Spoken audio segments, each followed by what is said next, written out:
Hey y'all, it is April the 11th, 2020. It is Saturday evening. And thinking I appreciate you. Just gotta let you know right up front. I don't know what the hell we're doing around here, man. I don't got anything prepared, but the thing is, this is a bonus broadcast, so you kind of take what you get on Saturday evenings. Meanwhile, I hope to see a straggler or two come through and hit us up a little bit of that nitty gritty and stuff. It's going to be wildly informal, and I appreciate y'all, man. We got a little bit of a theme going and stuff tonight because it is a bonus. I do have to let you know, full frontal. I got a couple of drinks in front of me, and the thing is, I had a couple of drinks behind me. You know what I'm saying? Like I'm a couple drinks deep, and see about going a couple more drinks into it during the broadcast, which I don't know how long it's gonna be. Probably standard time. All right. I have a couple of them drinks, so I know I tend to ramble and stammer and stuff, but if I do so anymore, all right, that's my excuse. And I have a story behind that, actually. I want to share it with you here in a second, but I got a couple of drinks, and I also got a corncob pipe, and you can believe me or not, it's all tobacco. It's a fine tobacco that I got from a smoke shop. It's actually coconut vanilla, something flavorful like that. It's actually delightful. So those are the implements that I got going, and that's what I'm going to be implementing during this here broadcast, just to do it. Now you may or may not know, and it's none of your business, but just if you believe me, or I really don't care, but I want to explain. I don't really drink very much, not very much at all. And I come from a line of alcoholics straight up and down, on both sides. And almost not on a moral thing. It's just I don't drink because it doesn't hardly entertain me. All right, I don't really care for it too much. Not too much, but occasionally. Occasionally, it's kind of delightful. I think a lot of people will feel that out there and stuff. Is it evil, this alcohol? Yeah, maybe it is and stuff. I really can't say. Well, I'm not going to just come up here and lie to you and say, oh, I don't partake. Oh, I don't partake. Sometimes I partake, all right? And it's actually fancy drinks that I have in front of me. I guess I'll tell you a story of my day. Earlier today, I actually, not to brag on myself, but it was necessary. I needed to do it. And in fact, I got a reaction that was real, real good. Now, I haven't been running for a long time. I would say, borderline a couple months. And just sometimes I fall out of it and then I'll come back into it. So sometimes I might take a month or so off and I won't be running. And when I run, I don't mean to brag on myself, but for anyone out there, I just got to let you know I run with the American flag, buddy. And I've been doing that for years. And I got to say, it's hard to go back. After you start running with the American flag down the street, it is, you'd be surprised because I know a lot of people would be nervous to do that sort of thing, but it is hard to go back. You just don't, like, running without the flag seems almost pointless, right? And so I haven't been running for a while. And now, especially with this concerns and these policies and these lockdown measures, whatever, I especially hadn't been running. I already hadn't been running, but I hadn't been running. And then up until today, I just got it into me. And this morning it came to me. It's like, okay, well, instead of doing this workout regimen you've been developing, which you have been for a while, and I'm talking about myself in third person. Instead of doing that, let's go ahead and run around that dang neighborhood with that American flag and see what happens. All right, so I did that. And actually, I got to say, an even bigger response than I typically get. All right, people in San Antonio, I don't know where you're at, and I see this person up in the building, wherever you're at. I don't know how they do things where you're at, but some people in San Antonio, very non-political, but the thing is, they're itching and scratching to do what it is they naturally do, and they do it every single year like clockwork. There's certain traditions, and they're itching and scratching, right? Anyways, just to finish out a little story of my day, I ran down the street. I like to run down Pat Booker. It's a nice big street. A lot of people go down it and stuff like that. Pretty good traffic. And people aren't going too fast either. It's kind of like 45 miles an hour maybe or something like that. Anyway, so I was going down Pat Booker and stuff. Everybody was loving it, getting all sort of honks. And of course I did see people in masks in their cars, and that's kind of alarming. But we've been seeing that for a while. I've seen all sort of people going down the street, and some people were wearing masks in their car by themselves. I mean, it blew my mind, right? But a lot of people were real pumped up. People of every shade and color, every facet of life, young and old and stuff, were really. I saw people with masks honking and this and that carrying on. Even while playing it cool with the mask in the car, they were very excited. All right, so, anyways, went down Pat Booker and came back, and it was all very good. I did a little perusing around with the flag, and people loved it. I fist bumped this one dude, and all sort of stuff, man. It was great. It was great. But on Pat Booker Road, that's a road here in San Antonio, I guess fairly well known over here on the northeast side. Pat Booker Road, there's a store, and that's actually come under fire in the news, in the local news in San Antonio. I'm sure you never heard of it, but it's a head shop basically called Planet K. And everyone I don't know where else they have Planet K's, but people in San Antonio know what the hell Planet K is and stuff. So it's kind of in the culture, but it is a head shop. I would say it's probably the most well-known head shop as far as all the different various random head shops you can find in San Antonio. Planet K is in the culture.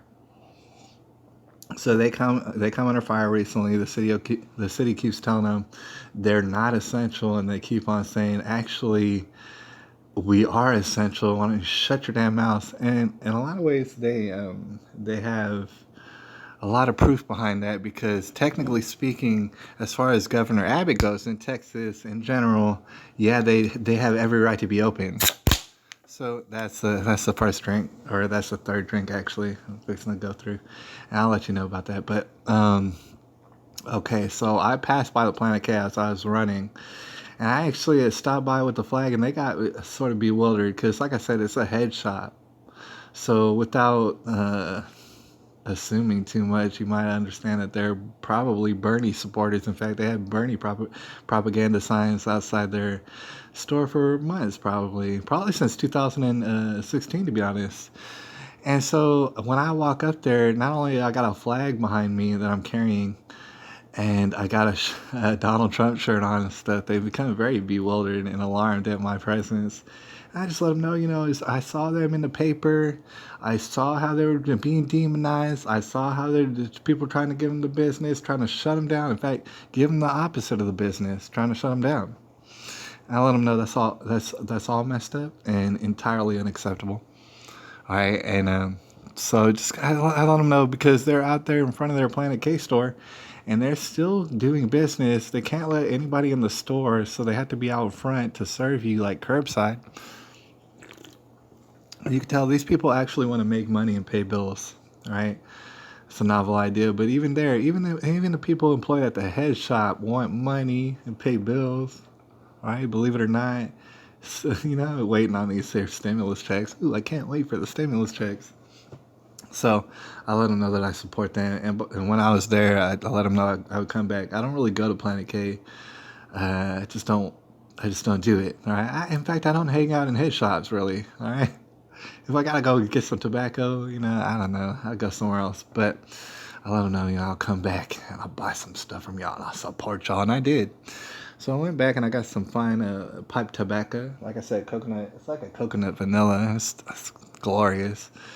And I'm having a good time with it. And also the drinks. It was recommended by this lady, a nice young lady wearing a mask.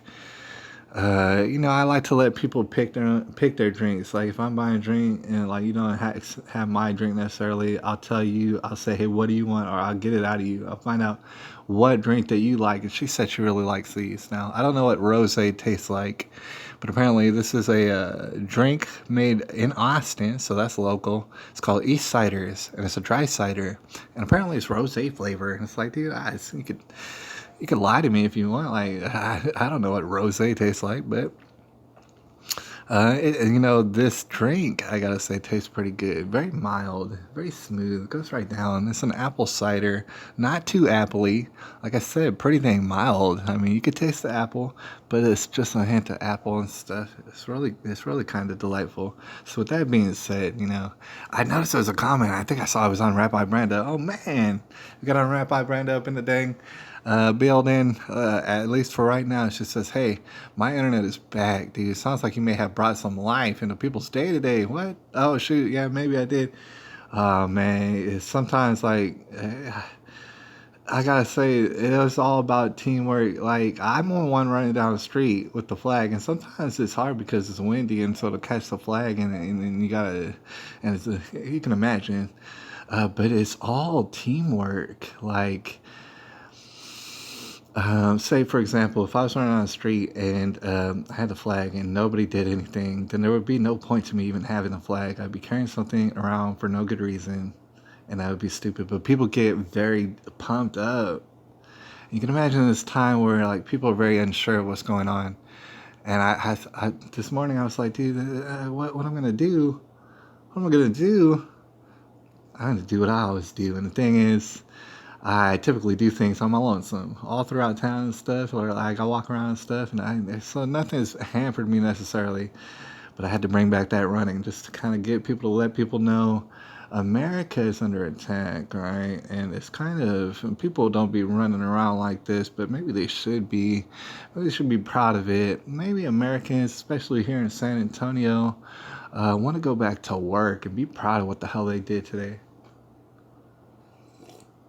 All right, and Saturday is a very good day for it. Certain days are like, as you'd imagine, prime time for running an American flag down the street, especially on Pat Booker, which is, heavily military. I mean, people patriotic around here. I don't care what skin color you are. And, all right, so some days pretty good, especially Saturday morning. You're going to get a pretty good response. Not necessarily on Sunday morning, but perhaps Sunday evening. You'll get a good response, and you'll fill it out eventually. Anyway, she says, if it sounds like you brought some life into people's day to day. No, well, maybe, hopefully I did. They brought life into my day. These people of all shapes, like, dude, big and small. I mean, loving it, bringing me some sunshine. Hopefully others will get out there and live and breathe in the USA. And that's what I hope to actually, put out there, because shoot, I might die today. So if I do die today, it ain't my flag ain't running around the neighborhood tomorrow. All right. But the idea is still there, and people might take up that idea. In fact, I got that idea from somebody else. So that is the whole point, actually. And somebody told me that somebody somewhere else, like I was walking, see, I ran around Pat Booker, and then I went into this, what they call the Forum, and it's a big shopping center, and I was just walking around, and everybody was like, weary and stuff. And maybe I talked to a couple people while I was walking through the parking lot near the stores in the Forum. And, one couple actually stopped me after, I passed them and said, good morning and stuff. And I passed them, and then they said something to me, and I was like, I didn't hear what they said. And so I turned around, I was like, I didn't hear what you said. And they say, actually, you're the second person that we saw today. That's what they told me. Who's running around with a flag and like some sort of t-shirt on. I was like, damn, second person you saw today. And it's like, I don't even know who you're talking about. Who's this other person? I don't even know that person, right? But they're out there too. It's like we're on a certain kind of vibe, some sort of wavelength. Maybe he's seen me before. Maybe he never seen me. But it's a good idea, and it's very contagious. Very contagious. Right. So that being said, I'm actually real sore, man. I've been working out more and more, and I got some more working out ideas. And that's kind of actually personal, because I want to do some video stuff of it just to give people ideas, because there's coming a time in which you might want to, do this and that. Depending on your physical prowess or whatever. And it's not to say, people would do all the same thing that I do, but I would like to put out suggestions out there. And I've definitely been keeping my ear to the ground as far as very efficient ways of not spending money. A lot of people actually have gym subscriptions, and a lot of those people are hurting right now because they're addicted to the gym and stuff, and they like that sort of thing. All right, that costs all sort of money. Plus, they're all closed right now anyway, so I don't know what you're gonna do about that. And people are definitely trying to figure out very cheap ways, and not only like body weight workouts, but some of that extra. For some of those men out there with those big old muscles. Some of those men out there got some big old muscles. All right, and I want some too. So I've been thinking about it, and I'll let you know about those things later. But thing is, it's kind of hard to videotape and stuff. And I'll let you know. Eventually, I'll get that stuff out there. All right, I think it's very important. All right, there's a lot of changes that we're going to be going through in a very short amount of time. I think pretty much. And we're probably going to wind up talking about those different various changes before we get out of here tonight. Like I said, don't exactly know what we're going through because I was doing some mad research. I fell down a rabbit hole earlier. All right, and I got kind of flustered. That's kind of what led me to going on this broadcast tonight because I was doing some research. Sometimes I get carried away. Sometimes, I just dive down several different rabbit holes and stuff. And it's very tiresome, like it's very tedious, and I spend all sort of time looking at a screen. It's like, oh god, there's so much screen, this and that, and one story just leads to another story and leads to another story. I gotta let you know there's gonna be exclusives coming out on BitChute, and there already is exclusives. If you hadn't heard, I know Brenda definitely heard. But over there on BitChute, there's exclusives, and there's gonna be more coming out. In fact, I'm not even lying when I say damn near a dozen in the can. Different separate videos, very crucial and just wild information that I got videos already cut, and I just gotta upload them. And typically that's actually where I fall off because lots of times I'll make videos that never get uploaded because by the time I get around to it, they're actually to me very dated, right? And perhaps very useful still, but to me, it's unentertaining, and so I was just like, oh, why would I go through the effort even clicking these 5 buttons and uploading it and waiting for 3 minutes? It's like, I don't have time for that. And so I just delete, all this stuff, and that's just not good. I got to get better with that, but still, you're getting exclusives there on BitChute. We're talking about all sorts of stuff. So I was doing some research, diving down some different directions that we've been going. And I actually coming across some cases, that sometimes we forget about for a little while, we put them on the back burner, and we come back to them. So I did actually run into some of that too as well. So I know that on the screenshots, we actually got a lot that we're looking forward to. I don't remember what it is, but I know it's going to be salacious, all right? But before we get into that, I just want to say, Rabbi Brenda has something to say. She said, I had to go to the town the other day. I love that. I love that, man. I love it. I love it. I love that, right? I got to go to town and stuff, man. And I actually, I spent some time in a small town, and a couple different small towns from time to time. But recently over there in Big Spring, Texas, you ain't never heard of it and stuff. And it's funny how, you go into town when you need some stuff. And that whole phrase. In San Antonio, there's really no going into town. You're in town, and town's all around you. And, yeah, you can go on the outskirts and stuff, but that's if you have some money, or that's if you if you can manage somehow to live on the outskirts, and then you'll have the luxury of saying going into town for stuff. I gotta let you know, and I appreciate the crap out of going into town, right? Wish I could do that still, but I had to go into town the other day, went to Walmart, and it was spooky. I've been seeing a lot of things just straight up and down spooky, to be honest. Says I noticed it was like people that were wearing masks were averting their eyes from even looking at others. Damn. Yeah, I'd say I'll go ahead and second that, And actually, if I hadn't have seen that, I would have just guessed that. Like, to be honest, if you were to post that hypothetical situation to me where half of people in Target or Walmart was wearing masks and the other half wasn't, there's a disconnect there, right? Because without having conversation, there's only a few things that can go through that person's mind with the mask, right? Whether they want to or not, if they have a mask on, they're looking at other people without a mask, there's only a few different avenues to go down. Number one, they'll feel maybe a little bit embarrassed by wearing a mask. They'll look at the person and say, oh, they're not wearing a mask, but I'm wearing a mask. Am I a little bit out of place? Seeing as all throughout history we've just been not wearing masks. And they'll be maybe a little embarrassed. Or they could go to the other end and they could be like, well, this person may well kill me. All right, even if they don't want to, this person is walking death, and I'm just waiting for them to sneeze before I dive on the ground and crawl out the store. And they're thinking of their plan B. See, like, what else could they be thinking about it necessarily? I know that personally, being the guy walking around without a mask, I look at, say, the people with masks on, and I don't think anything necessarily. I'm kind of neutral. It's like I don't make a judgment of that person. That person could be sick. That person could be sick with something that's not even corona, and maybe they're just being precautious. Maybe that person has a compromised immune system or has something going on where they want to be extra cautious. It's really none of my business at all, and that's still a person. And so I'll look at them and I'll smile at them just like anybody else. All right, knowing the circumstances, I mean, typically if people were walking around with masks, I'd be like kind of concerned about it, but apparently there's a sanction on masks.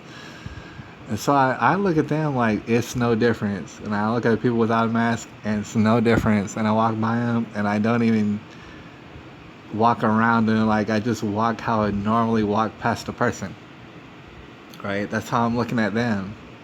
But meanwhile, they're probably looking at you a different kind of way. And perhaps very spooky.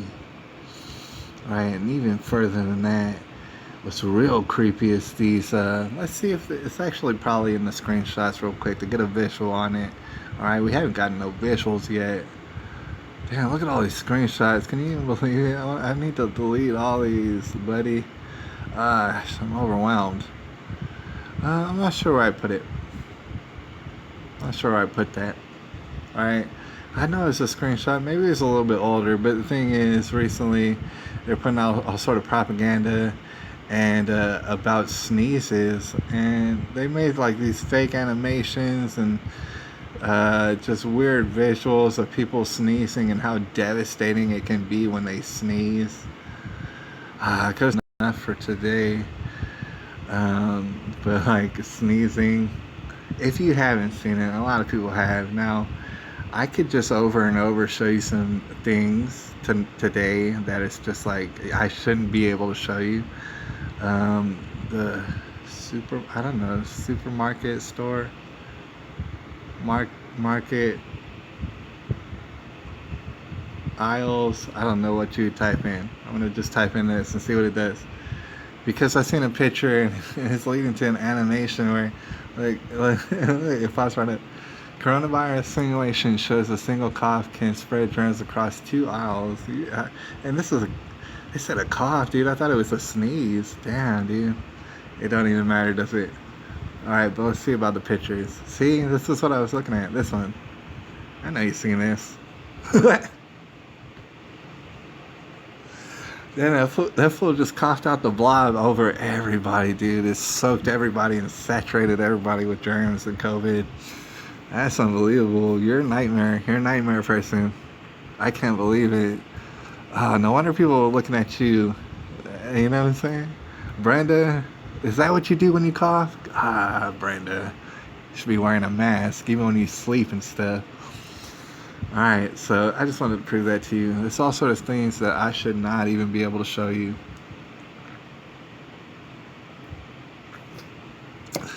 It's hardly time to drink these drinks. You know what I'm saying? I have nothing to cut to, like, to be like, let's cut to this video footage real quick while I drink these drinks. Can't do that, alright, because I'll be buffering. Maybe I'll try that a little bit. Alright, but anyways, let's go into the screenshots. And I want to hear from y'all, actually, if you can, or if you feel inclined to, let me know. What's the most wild or zany thing or whatever? What's the most notable thing that you've gotten? Because I know it's all going to be wild and mind-blowing, and I just can't wait. I just can't wait for it to be devastated by the information. Alright, and there's been some contributors that I'm going to talk about. One especially, and I've made videos do their contributions. I don't want to get sidetracked. Alright, so we're going to run through these screenshots. I'm going to tell you about some dear contributors and stuff that they brought to the table only today. Shout out to D over here on YouTube, a dear contributor. Give me that real knowledge, that super nitty gritty, and we're going to talk about that. And I encourage, if you're hearing this, you're a dear contributor, or you're a dear contributor in the making, probably. All right, so I encourage you to, send me those tips, send me those links. In the meantime, United States announces 8 million. Oh, shoot. No, this isn't the esoteric stuff, all right? This stuff you might not even have heard about.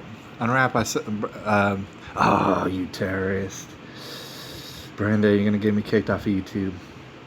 Will you cover that mouth and cover that nose? And will you hide under the bed? Because honestly, I don't think this is acceptable in America. All right? Don't you dare go to the store for about 2 weeks. United States announces $8 million of locust control. And I was actually just looking into that. That's esoteric information. It got me to thinking, and I've been wanting to do it for a while, and I do dabble in it as far as international matters. So, I was thinking earlier today, man, I hear this and that about stuff that happens all around the world. And, I don't even bring up most of it. It's a big world. Excuse me. So I was thinking about it. I was like, damn, dude, things are happening also over the world. One thing that I haven't mentioned at all, hardly, is the locust, and you might have heard of this, a plague of locusts going across Africa and stuff, like certain parts of Africa. You might not have heard of this, but it's devastating, and it's like exponentially growing and stuff. This plague of locusts, you might not even be familiar if you're from like America or something, but locusts be them crickets, and there's a couple different species of animals, I guess, referred to as locusts. And what they'll do is they'll come and eat you into starvation. They'll take your whole crop, whatever you're growing, and decimate it in moments. It's wild. It's like a nightmare thing. You've never seen it before? Then you'd be shocked to see what the hell they do. All right, it's real bad. It'll take your whole livelihood and disappear it in moments. All right, so that's a problem over there in East Africa, it seems, and in Pakistan, and it's actually drifting into China.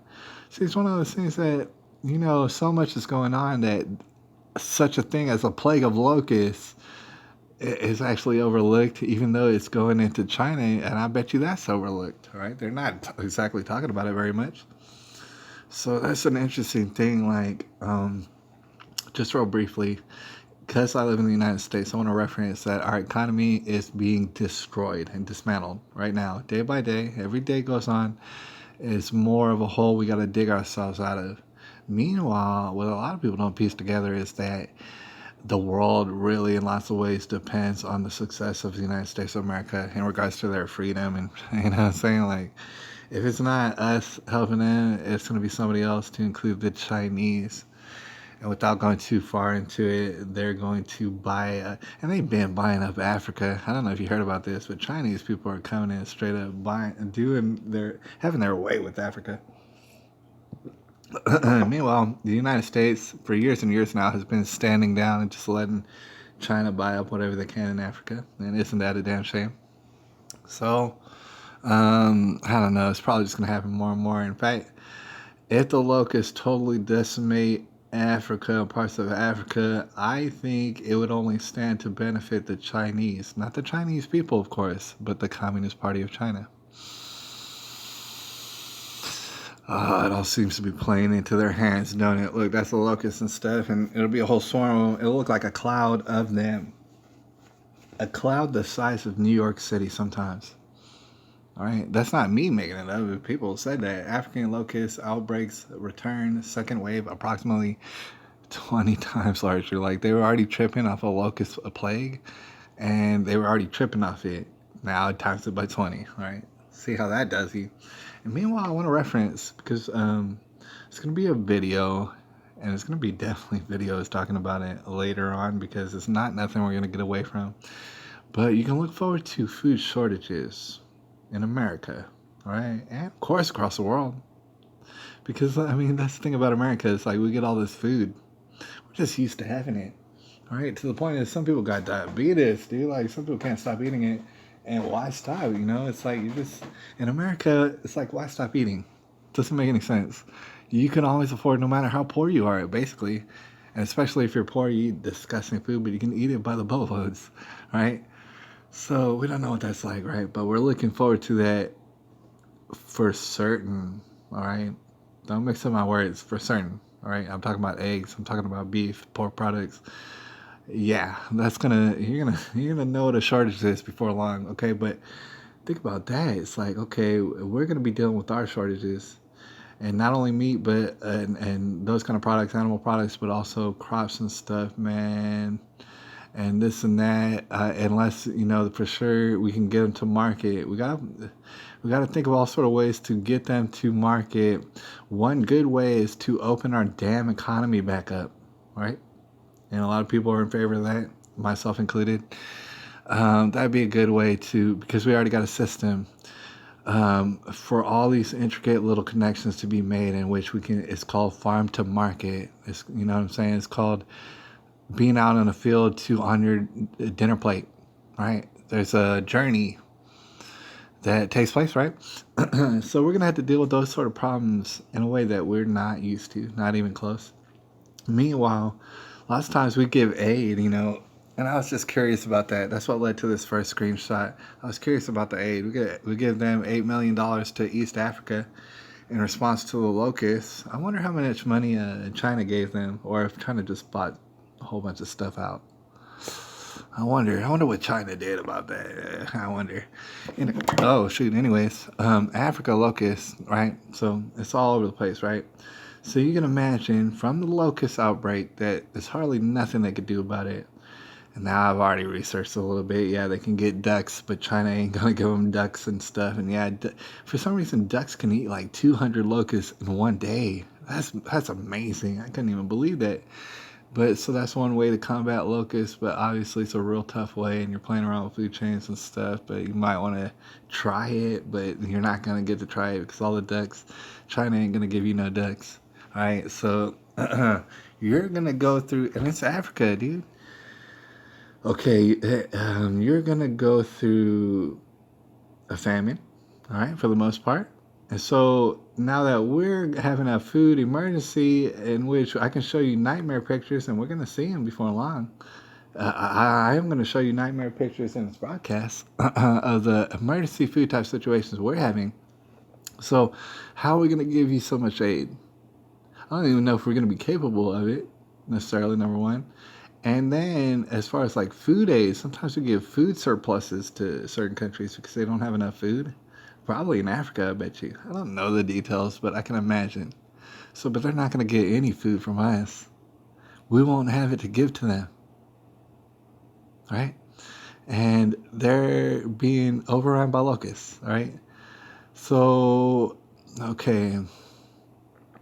As grueling as it might look, I guess, for us, especially like in America, for example, or some sort of westernized countries, imagine how devastating in Africa. So there's going to be a lot of people who straight up and down starve to death up in Africa. I'm talking about this here. Exceptional amount of people. And of course, there's all sort of wars going on in Africa. I don't want to stay on Africa, but it's just to say, man, they got a world of hurt, all right? They're looking forward to a world of hurt. All right, and I'm not going to dwell upon this because it's not like we're discovering anything right here. It's just to reiterate, these people hate your guts. And I don't care what color you are, they hate you. They hate your family. They hate your children. And they will have their way with every one of you. All right, and just as soon as put you in the ground, they don't care about you. And these type of people are writing for the Boston Globe, and they have headlines that say, being a person of color isn't a risk factor for coronavirus. Living in a racist country is. So America, the most least racist country in the damn world, and y'all won't accept it. Y'all just won't accept it. You just can't accept it. The least racist country in the history of the world, United States of America. And I'm tired of even like, you know what I'm saying? Like, that's fact. All right, I'm tired of you. So they're saying, okay, it's bad because they're wearing masks. Now, certainly people looking like this, how would you gonna blame anybody for saying that looks suspect? Before this whole corona thing, before corona spilled out everywhere, you look at that person and say, oh, well, he's just up to he he ain't gonna do anything bad, right? Obviously, it looks suspicious. You might wonder why they're wearing a mask. Now it's normalized. You can wear masks. So, in most areas, now that calamity's not spilled out yet, and it will, people are cool with everybody wearing a mask, to include black people, right? Now, if you go into the ghetto or something like that in a convenience store, and people come in with masks, it just sounds dangerous to me. I don't know what they're doing in the ghetto in their convenience stores. I don't go to the ghetto or their convenience stores, but you don't imagine how dangerous it is now that everybody's walking in with masks. Right? You can only imagine. It's devastating. But okay, not only is stuck up racism in the least racist country ever existed in history, but actually, being a person of color is kind of a high risk factor, it seems. Right? And I don't know why. I'm not even here to speculate why that there's all sort of black people. It just, I mean, per capita, it's more black people than you expect who are coming down with corona. I don't know why that is. Maybe there's a scientific explanation for it. I really don't know. I don't care. But they're lying to you times two in one headline. That's amazing, right? They hate your guts. But whatever. Kulo, pay the moving costs. Now, some of these aren't very interesting, right? This guy, I don't know who Kulo is. Don't even care. Says pay the moving costs of American companies to leave China for leaving China, right? This is in reference to a certain thing that Donald Trump has, mumbled about. I might have mentioned it a time or two. And that, how about we get the hell up out of China with all our companies, and also stop buying stuff from China, and maybe they'll get their act together. But who cares if they do or don't, all right? And in fact, you know what? If we don't even want nobody else from China, then whatever. I don't care. Don't have patience, right? And don't have tolerance, right? The Chinese people who came from China and are in America, and they're just in America and they want to stay, keep them. All right, I love it. Everybody else in China, you got a problem. I'm sorry about it. You need to keep your problems over there. Kulo says pay the moving costs of the American companies, because there's like, people are sick and tired of having their lives destroyed by the government and their decisions that nobody voted on. So they're becoming fed up with things such as the Communist Party of China. And they're like, dude, why are we so dependent? Why are we so dependent on Communist China? And then Donald Trump, he comes on the airways and he's like, dude, we can't be dependent on Communist China. They're all slaves over there. And then we're like, yeah, dude, they are all slaves over there. And also they're screwing us over in more ways than one. And we can't afford to have a relationship with them no more. All right? If that was a lady, we would have cut that lady off and threw her on the curb. All right? So that's pretty much people's, that's kind of their mantra right now. Now, this Kulo guy who I've never heard of, don't care to hear about him ever again, was talking about that somebody needs to pay these American companies to leave China. Actually, you know what? Y'all could stay there and forget y'all forever and ever. And why don't you just keep your asses over there? And if you want to come back to America, if you realize you made a mistake all those years ago, by totally selling everybody out and going to China so they can make very cheaply made goods, I'm talking about of the poorest quality. If that's what you wanted to do, then maybe you should apologize to everybody and you should come back and break yourself off. I don't care what investments you made over there. I burn it to the ground. All I care. Leave it over there and I don't even care. All right? Don't want to hear about no cost. People are texting me. All right. People are texting me. That's distracting. But I don't care nothing about the cost. In fact, burn it down. I don't care what you do. You know what I'm saying? We need to pay costs for these people who sold us out. Oh, yeah. Yeah, let's pay costs for that. All right. Somebody's going to pay the cost. Anyways, I went down rabbit holes that it got me all flustered. Some very specific things, like this one right here. It's just an insight. A lot of people aren't concerned with Laredo, Texas. Yeah, that's a town. A town called Laredo, Texas. And it's kind of a small town, right? In comparison, it's kind of like a big, small town. Laredo, Texas. Okay, this is an example of China, right? Stay on the note of China. Okay, Laredo ER spent $500,000. a cool $500,000 on coronavirus tests, health officials say, and guess what? They're unreliable. You want to take one guess where they got them from? Look at a picture of that guy right there. Actually, I just took a screenshot of it. There is an article that's below there, but it's a screenshot, so like we're not gonna read it. You want to guess where they got it from? Yeah, you guessed right. They got it from China. $500,000. Hey, why don't they just return it to China, like, and then ask for their money back? You're never gonna see that money ever again, dude. Take it as a loss, dude. You lost one to China, all right? So that's what you get for dealing with China, right? Meanwhile, they're supposed to be the saviors. They don't know a damn thing, and I don't. The people, God bless the people. How could they know anything, right? You live in communist China. And so you lost your damn money to China. China's not going to say a mumbling word. They take your $500,000 and forget you. All right, that's what you get.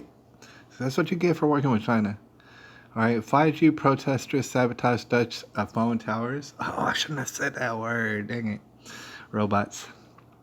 All right, a 5-3 protester sabotaged Dutch phone towers, and some of them been burning them to the ground. All right, and we'll probably dive a little bit into that, obviously. Shout out to Brenda out there. And I saw a comment. I'm actually going to go to that because, Brenda brought this to the forefront. She's a crucial and essential contributor to this channel.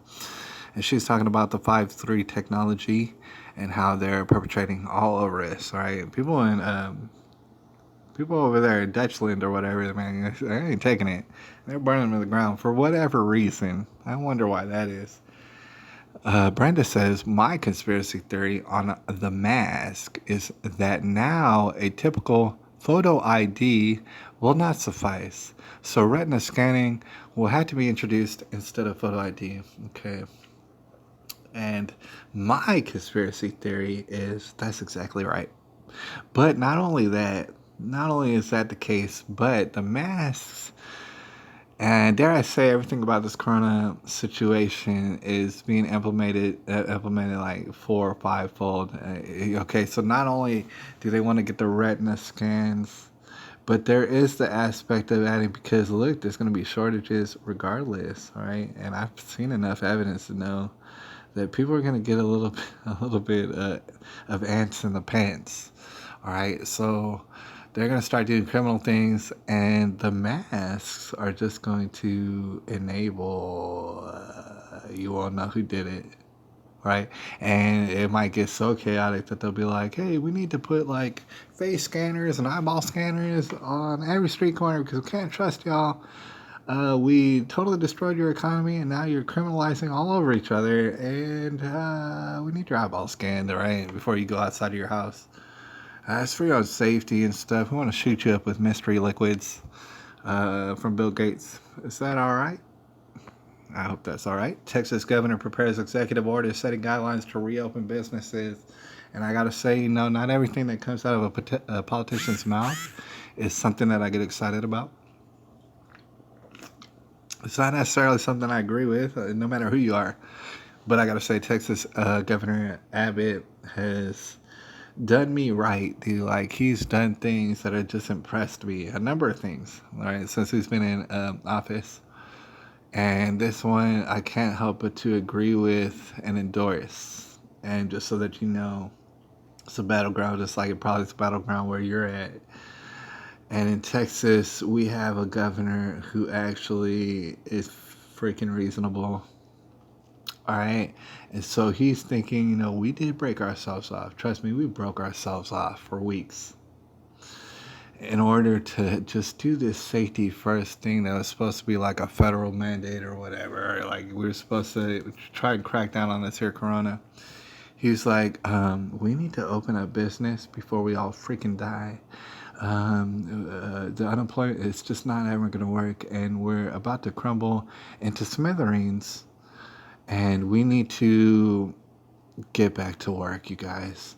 So he's basically easing us back into doing it. He's really like, you know what I'm saying? He's not waiting so patiently as For example, the mayor of San Antonio.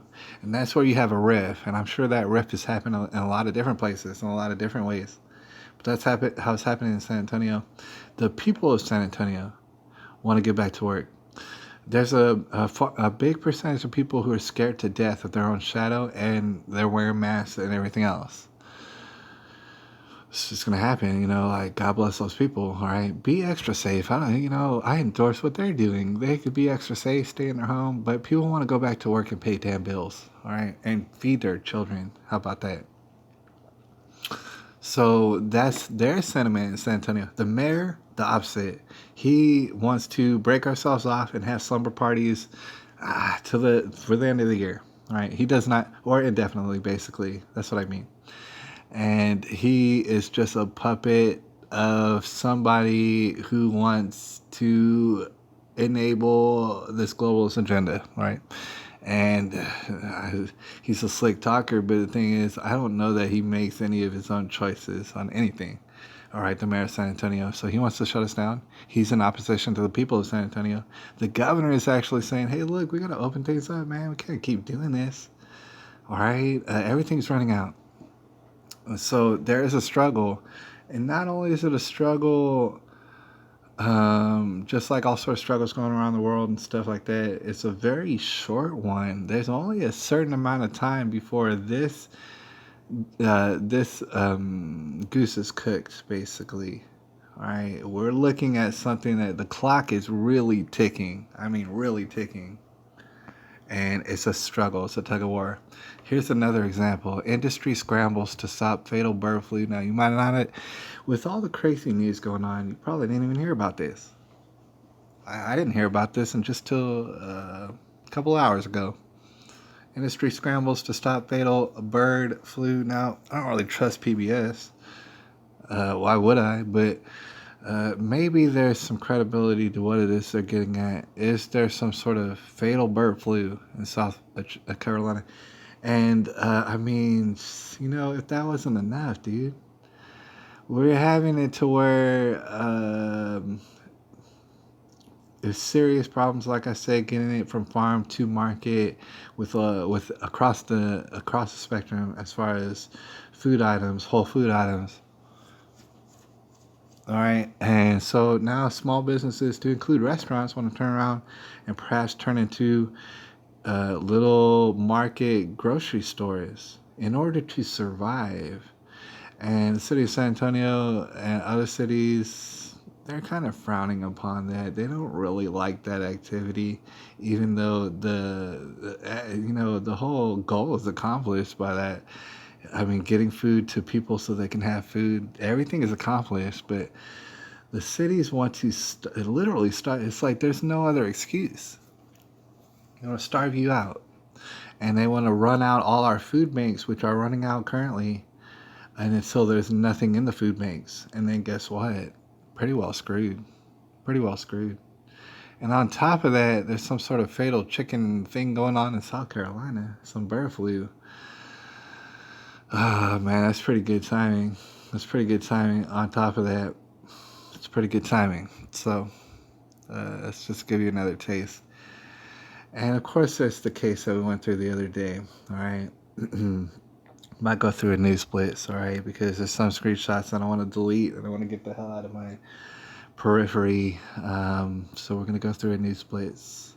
And I want to get some of y'all's feedback. But before we do that, I'll bring back to attention this here prehistoric monkey thing. The thing is, why I bring it up is because it's damn shameless. Like, here's the thing. We know that people get paid to copy and paste stuff, and I mean literally. And they're called writers, and they're called reporters. Depending on where you're at, they sometimes get paid more than you to do that nonsense. Okay, this is another example. And they're talking about prehistoric monkeys floating on some sort of vegetation raft across the Atlantic Ocean. And that's their explanation of whatever the hell it is they're trying to explain. 65 million years ago.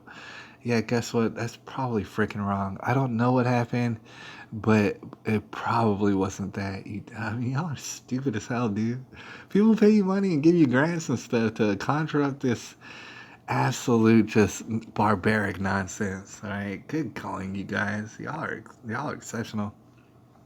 11 more recently graduated Bexar County detention deputies test positive for COVID-19. What this means, and the different various news that I've been seeing around, what that means is in your local area, probably jails are going to get shut down, right? Or there's going to be extensive riots in the jails. Your jail's going to get shut down. And I don't mean like there's not going to be jail. I mean, they're going to be evacuated of all the prisoners. And the prisoner is going to run willy-nilly doing whatever it is they can to do to survive, right? And you might say, oh, nobody's going to be in those jails. No, people are going in those jails. Fresh new people who like to violate the quarantine, right? That's who's going up in the jails. San Antonio Food Bank. Look, see, this is national news. I wanted to show this to you. And I wonder if I got better pictures. But no, this is international news. When it comes from the Daily Mail, it's not in the UK. Right? And they were talking about San Antonio, believe it or not, man. We're on the map now. But not for a good reason. I wonder if there's a better picture of this. This is a picture of San Antonio. That is Trader's Village, right? It used to be a flea market. Now it's a place for people desperately to get food. And that's only like an angle. There's more cars to that as far as the food bank. And this is what the people look like distributing out the food to everybody. Meanwhile, in a video that I haven't uploaded, I don't think, or maybe I did, I explained how these people would be prime vectors for the virus, and they would probably be giving them to all. Say if they were to get the virus, or perhaps even already just had the virus and don't have symptoms. Could you imagine? And then they give it all to all these people individually, one by one. Just give them all the disease, right? Of course, that would be a possibility. Any number of these people working at the food place, at the food bank, could be given all sort of disease to every single one of these cars. I mean, it sounds like you're mainlining the disease to everybody. I could remember, but I forget who made that one song about cars.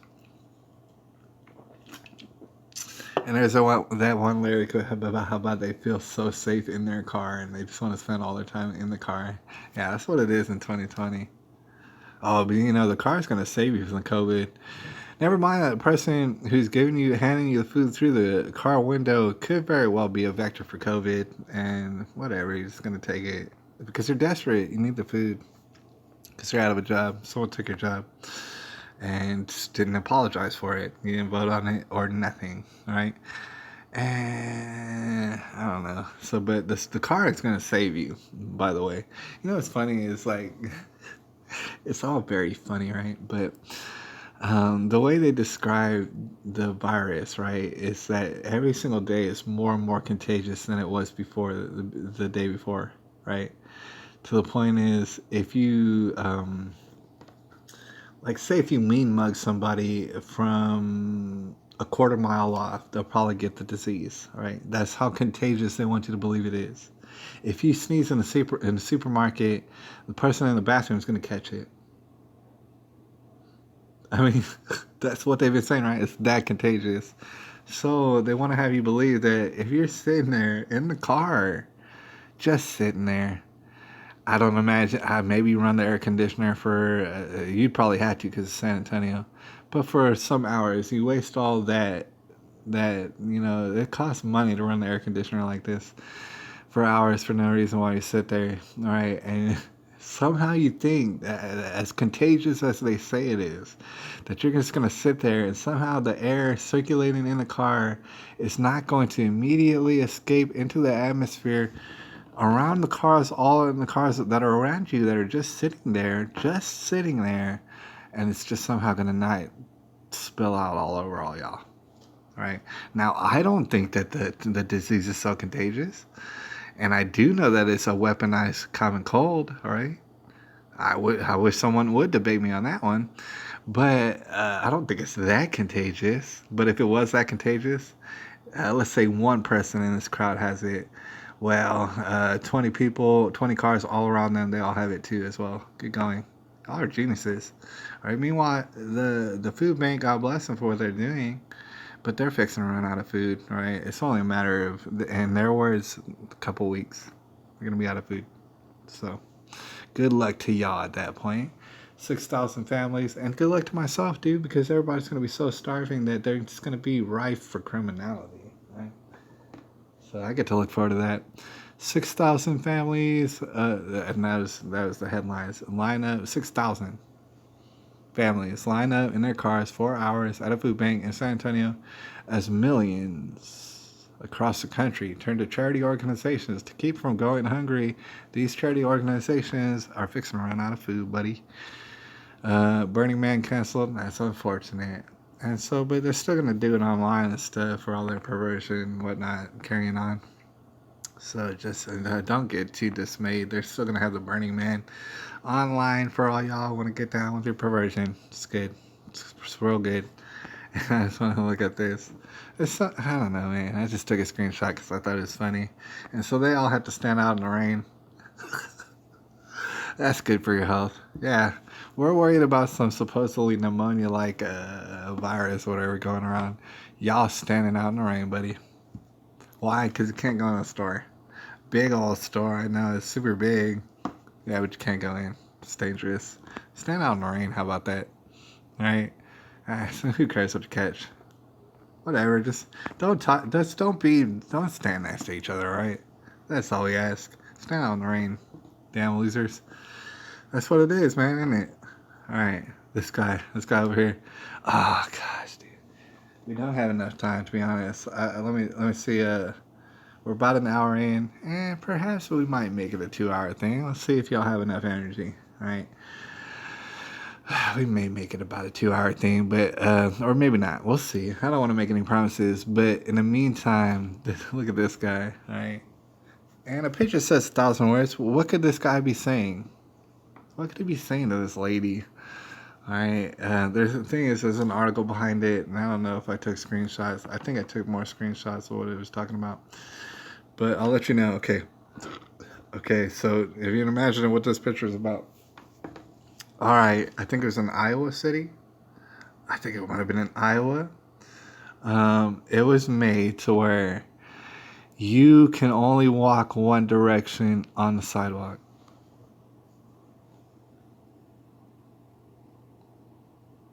All right, just want to let that soak in there. Just let that settle in real quick. You can, oh man, you can only go on one direction on the sidewalk, and that's literally what this guy's telling her about. She's wearing headphones, being a lady walking down the street, and that is criminal. It's literally against not the law, but the rules. Can't be a lady walking down the street. Wow, you're walking down the wrong way on the sidewalk, buddy. I can't even begin to, because I guess the logic would be that if you pass somebody, if you so much as pass somebody, you could easily, of course, Corona is going to explode all over them if you pass somebody. So nobody could pass anybody on the sidewalk. Can't have it. And of course, you can't walk along somebody on the sidewalk. That's highly illegal. And this guy, he's here to serve and protect you, all right, from yourself, right? Because you're dangerous. You're living a destructive lifestyle of walking the wrong way down the sidewalk, and he's going to tell you all about it, or maybe shove you in a box. All right, that's this guy.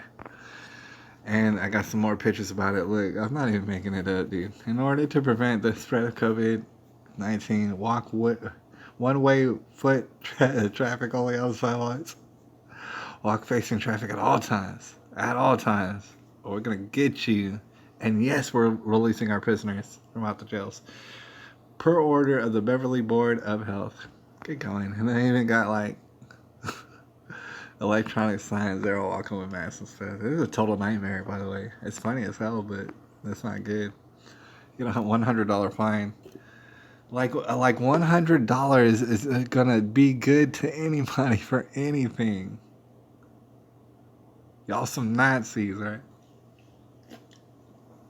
And here's the thing. Actually, it's demeaning because Y'all put Nazis to shame, dude. I don't think Nazis were even going like this. I mean, they might have been doing that to Jewish people, and that's bad enough. But I mean, this guy is ready to go up to his own mama and tell her, "Look, I'll stuff you in a box if you don't walk the damn right way on the street. I'll stuff you in a box, mama." So this headline, just to move on, says new Whitmer order bans travel between residences. Oh my gosh, it's like, dude, I'm not even covering everything. Like, it's like I'm trying to bail out a boat with a thimble and stuff, dude. It's not gonna work. But travel between residences, you can't go from one house to the other house. I don't care if you're neighbors. I don't care if you're related. How are they gonna stop you or know that you're doing it? Oh man.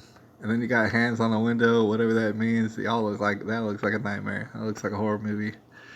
Coronavirus patients report strange news. Oh damn, dude! I was gonna make a video about this. Oh gosh, I didn't even know what we're looking forward to be honest. That just slapped me in the face right now. Okay, so because we're going all willy-nilly, I want to shout out again to Brenda. And I'll keep an eye on the dang comments. Gosh, she's just contributing. I appreciate that. I didn't even see that. All right, and so we already discussed the theory about the photo ID and the masks and stuff. I totally agree with that. It is like Demolition Man. And for all sort of reasons do they want us wearing masks. And they don't want us to touch each other or look at each other, but they want to lie and tell us that everybody's having orgies when they get home. I don't know why they want to do that, but they do. Unwrapped by Brenda says, right. We all the chipped to stop the crime. What? All right, we're gonna have to get a confirmation on that comment. Somebody's been having drinks alongside the broadcast, and see, when you don't have to talk so much, you can probably drink a little bit more. No, I'm just kidding. I'm not saying that about Brenda, but they hit her with one of these. I don't know. They spelled it wrong. Right. She said, "We all chipped to stop the crime." Oh, I guess that we get all chipped to stop the crime, so we don't have no thought crimes. Yeah, I'm pretty sure it is. That is what it is, isn't it, Brenda? So Brenda says, one of my sisters totally goes for everything the news is saying, and it's sad. It is sad. I don't know your sister, and I'm actually not talking about your sister, but I want to say about other people who's not your sister, right? They're looking at the news, and they're gone. They've been gone long time, right? And you see a shell of a person sometimes and stuff, and like, outside of news, outside of politics, that person might actually even be like a decent acting person. But other than that, they're basically gone. And not your sister, but there's people out there that they're gone, and they're willing to believe anything, dude. Like what we're going over it is anything, and they're willing to believe anything.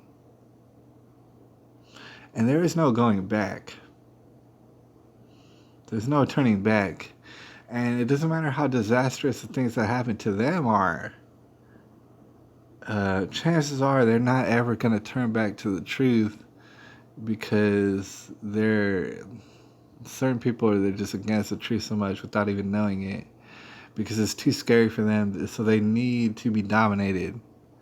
They can't wait for a Nazi Hitler to just jump all over them and tell them how to go to the restroom, in fact. And so they're itching and scratching for that, and they just can't wait for a miracle potion to pump into their children, and that's going to prove to be disastrous. But then again, a lot of stuff is that people have already been doing. It is very sad. A long time ago, actually, just real briefly, and like I said, I don't know your sister, and I'm not saying this about your sister, but a long time ago, I brought up, and I was going to make a series of videos, and that guy kind of got sidetracked, right? But it's a mantra that I wanted to hold on to, and it's that, okay, suicides and depression, if you will, have been going up. They've been trending up for a while now, for a long time, for years. Been trending upwards. This particular situation, not only is it going to increase domestic violence, obviously it will, not only is it going to do that, but it's going to get some people very depressed and isolated and very freaked out. Right? Yeah, I can do a lot of research and then I'll step back from it and just totally be like, forget that stuff, man. But some people, they can't just turn it off, and they'll have trouble sleeping, and they'll get very anxious, and their skin will start, like, they'll want to jump out their skin and get very depressed. And as far as suicide goes, right, it's a good thing I'm not monetized on YouTube, all right? But as far as suicide goes, that's going to explode like you wouldn't believe. Explode. It's going to be a bomb of suicide all over the place. That's how, it's more than sad. It is very sad. It's terrifying. It's terrifying to think about it. And the main colluders of the suicide, the Dr. Kevorkians, if you will be the media, and there won't be any sort of doubt to it. It's going to be plain as day, obvious, just as it is today, that those people were encouraging all sort of suicide, and sure enough, they're going to get what they asked for. All right. And the reason I brought it up a long time ago is something that we could dwell upon for a long time. Like, I can make hours-long videos of just, like, contemplating these sort of deep topics, right? Right. But the reason I brought it up a long time ago when I did was in reference to Christianity, actually. And that, I have some sort of insight to that. And long story short, we're going to go into a lot of detail probably in the future, but it's to say that a lot of these people committing suicide, they're going to be Christians, or so-called Christians. I'm not here to judge. I'm just saying some are going to be Christians, some are going to be so-called Christians who are going to go ahead and kill themselves. The problem is, I don't want them to do it, but it's going to happen. They're not going to be able to hold on in this situation. And I don't want to get too far into the weeds with it, because it's something that we're definitely going to talk about into the future. But it's to say that there's a lot of people out there as Christians in some sort of way that I don't understand, doesn't make any sense to me. Or it kind of does, but it's not going to work. And I'm not saying that, because I hate them. I'm saying it because they're very misled. Extremely misled. And without taking too much time on it, I would just put out there that, for example, Jesus, I'm just suggesting it.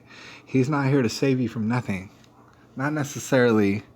And in that, there's going to be trials and tribulations and stuff on earth. In fact, there's been millions and millions and millions of people who died before you, who have died just gruesome deaths. I mean, I love the phrase, I never thought it would happen to me.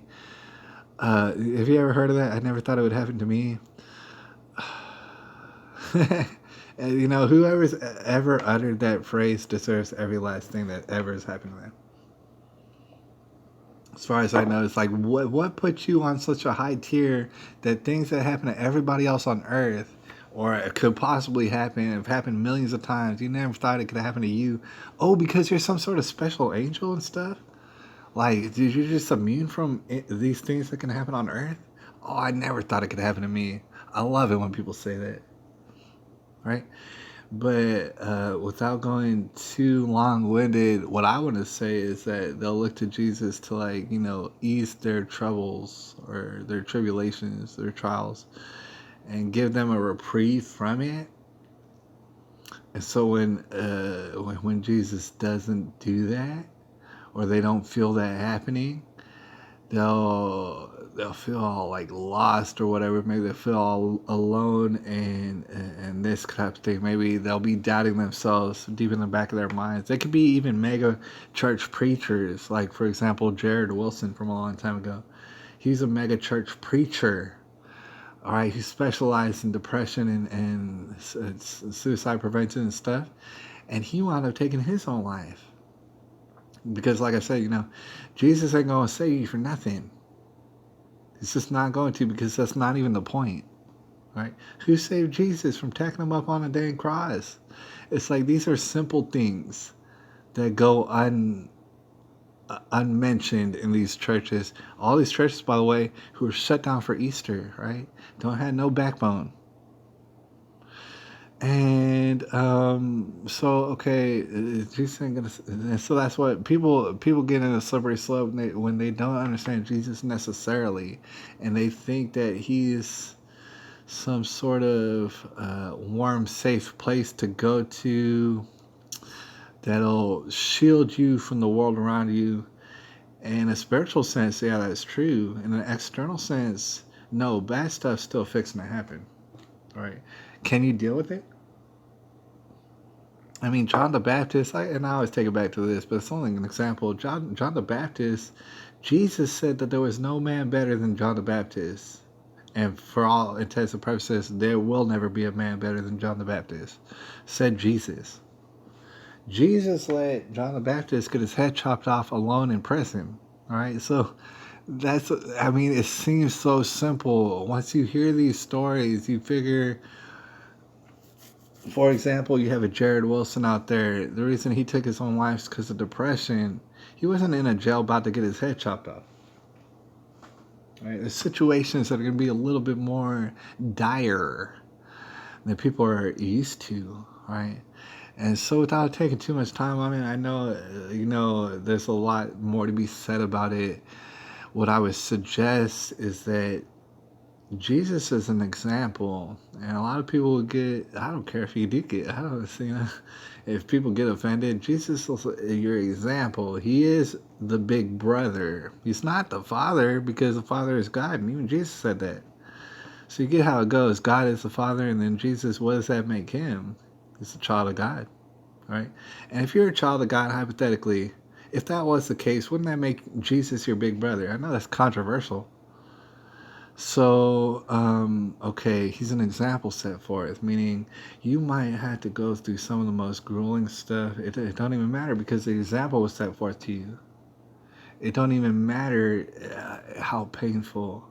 And it's not like I want to do something like that, but whatever you had to go through, you had to go through it. And it's going to be so grueling and excruciating, probably. Right? But you're going to have to deal with it. Right? And that is the whole point. And the reason I bring that up is if you knew this, if you absolutely knew it in your heart, if you knew this for a fact, that whatever's laid in front of you, you're just going to have to deal with it no matter how excruciating it is. Why? Because you had to set an example just like Jesus set you the example. And now you're going to have to set an example for the people who come after you, the little children. Are they going to be left with no hope? Or are they going to have stories of legend, things that you did because you had to do them? And they'll tell it to each other throughout the ages. Are you going to be the example? That is the whole point. And for the most part, I gotta say, speaking in generalities, if you're over there setting an example, and you know that you are, and you know it's gonna be treacherous, and you know people are out there to screw over the entire world, and it's kind of obvious at this point, then you'd mob through these excruciating experiences.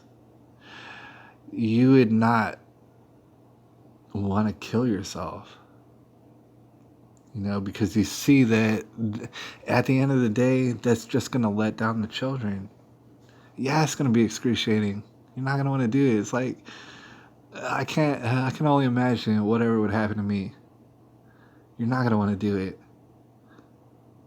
But you're going to have to do it. And that's the whole point. I think a lot of people, that's missing on a lot of people, because before Jared Wilson took his own life, he never mentioned anything like that. No, he talked about Jesus like Jesus was your mama and stuff. Jesus is a nice friend. Jesus is a friend who always listens, and and blah, blah, blah, and he's always going to make it to where everything's very good in your life, says Jared Wilson before he took his life, right? And isn't that the whole point? So, other symptoms of the deadly disease, blah, blah, blah. Okay, so this was important, all right? And sorry I kind of deterred from that, but that needed to be said, right? There's going to be a lot of people out there. Suicide's going to skyrocket, right? And it doesn't make me happy to say that. It doesn't make me happy to be a psychic genius, all right, like I am. But coronavirus patients, see, I'm going to make a video about it, but I might as well talk about it because it's on the screenshots. How much time we have left? All right, we got an hour and 14 minutes in. All right, y'all, we're going to go for a marathon, right? It might make it 2 hours, but I'm not sure. All right, I'm running out of drink. Running out of the drink, right? So running into technical difficulties. But I want to talk about this, all right? Shout out to Brenda, because I'd already heard about these things before Brenda brought it up, but she emphasized this. right? And it was crucial, right? Because I might not have brought it up or whatever. She was directing me. She was like my co-pilot. And so she was bringing up the 5.3, and I know that's not what it's called, but damn these robots, dude. 5.3 technology, she brought it up, and the correlation between the virus. Now, a lot of people, of course, they got their playbooks and stuff, so as soon as people said 5.3 technology and corona, they immediately came out with Snopes and just dozens and dozens of other puppet publications. And they're talking about, no, this stuff can't give you viruses. That's not science. That's not how it works. And meanwhile, nobody said this crap gives you viruses. Nobody did. So they're taking straw mans like they always do.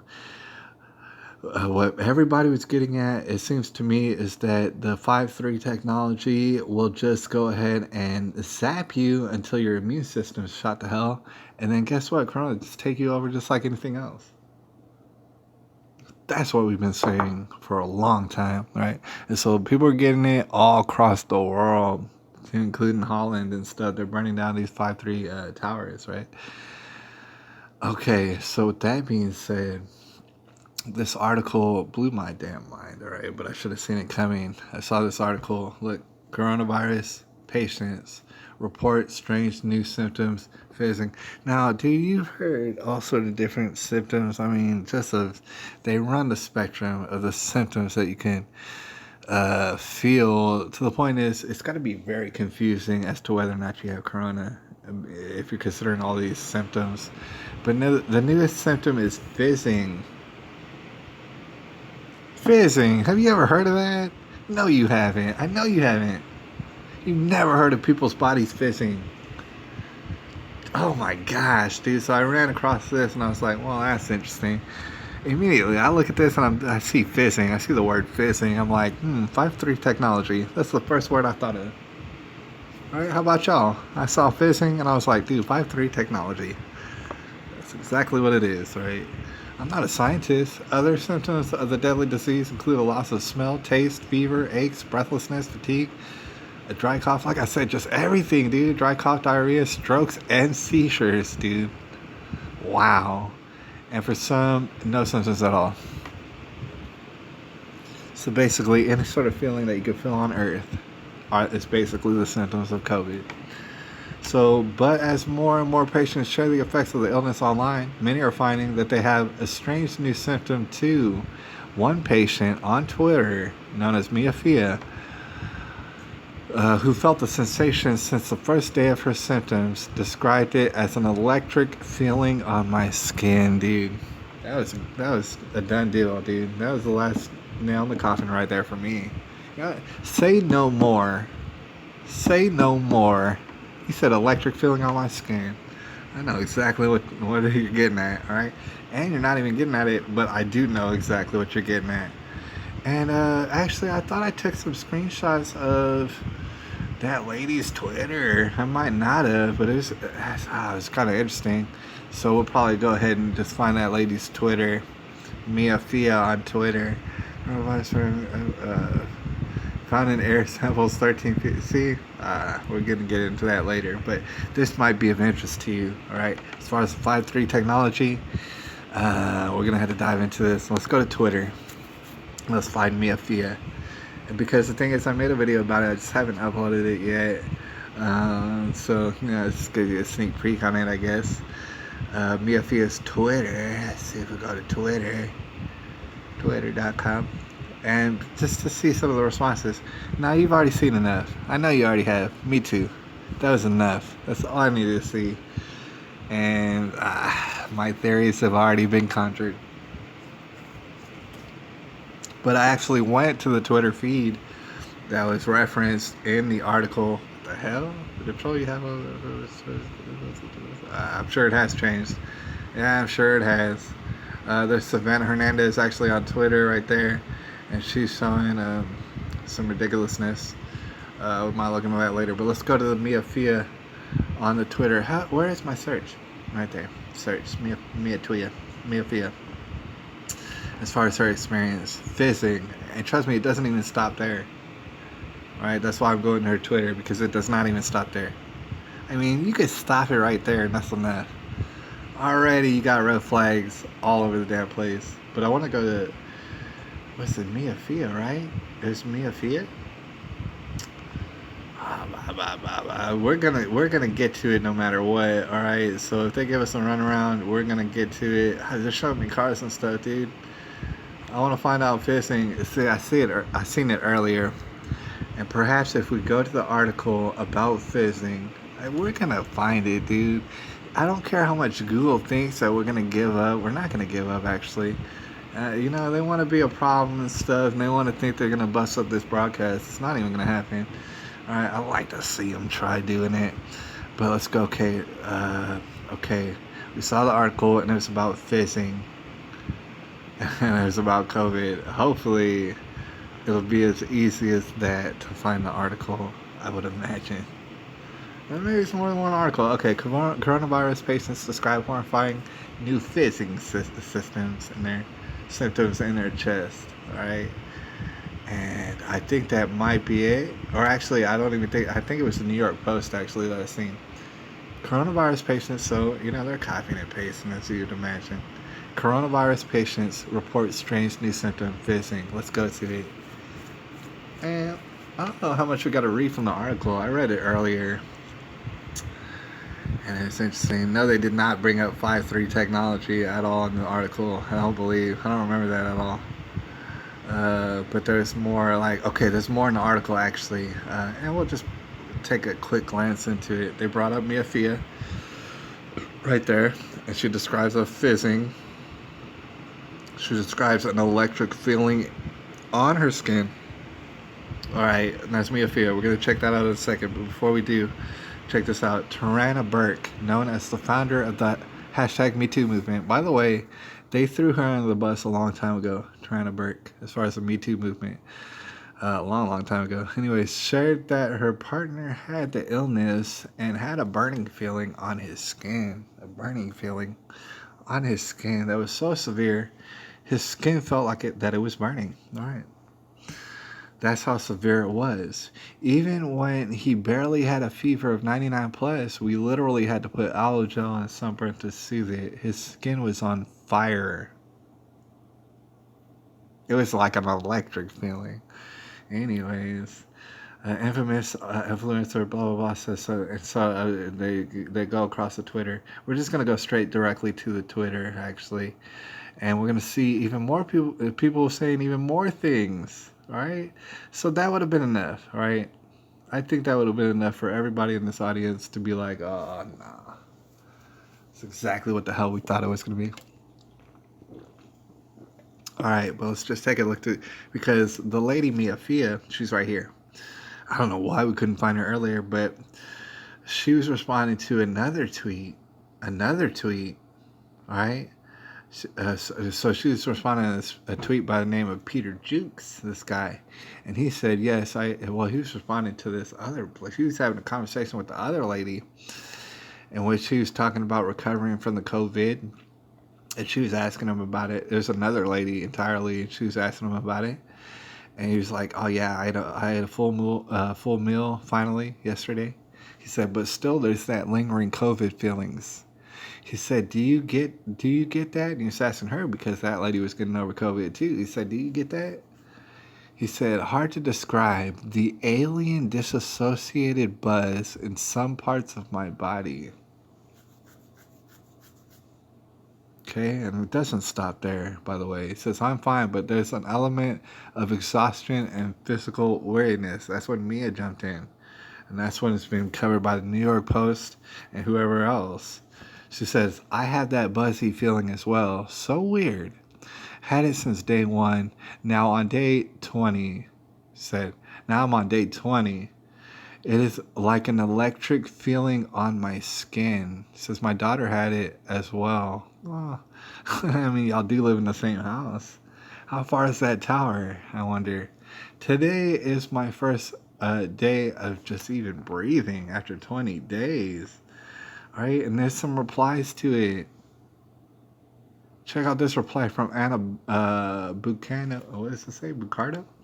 She says, I have that too. It's horrible. Says, I can't describe it. It's like bees. Oh, jeez. Like bees buzzing inside my skin. Have y'all ever felt that? I'm just wondering out there. Have you ever experienced bumblebees buzzing up inside your skin? Or some sort of electric feeling, you know? It's horrible. And at first I thought it was anxiety from being sick, but I guess other people who are sick are feeling it as well. Oh, yeah, I bet you. I bet you. And then a lady, she actually came and said, she was asking the question, is it a hot feeling? And the response was, yeah. There was a response to it. Let's see. If I had to click on it, I don't want to respond. Oh, jeez. I don't know how to work Twitter. But she said, was it a hot feeling? And the thing is, she was responded to by the other lady. Look, I'm going to point this out. She said, no, it wasn't a hot feeling. She said, it was more like a weird electrical buzzy feeling on your skin. So not a hot feeling, a buzzy feeling, a fizzy feeling. Said, I have it on and off since day one. I am on day 32 at that point. And I had it yesterday again. Haven't had fever since about day 10. So it's not fever at all. It is, in fact, a buzzing and a fizzing, right? And actually, if we go back to the, I'm recalling in the article some sort of tomfoolery and total gibberish, all right? Because it is propaganda, you're talking about the New York Post, all right? So don't expect anything better. But check this out. Before we check out the end of the article, I want to check this out. Look, okay, I think it's defo coronavirus. It says the whole thing has moved around in my chest this evening. Perry described it like bubbles fizzing inside my ribcage, dude.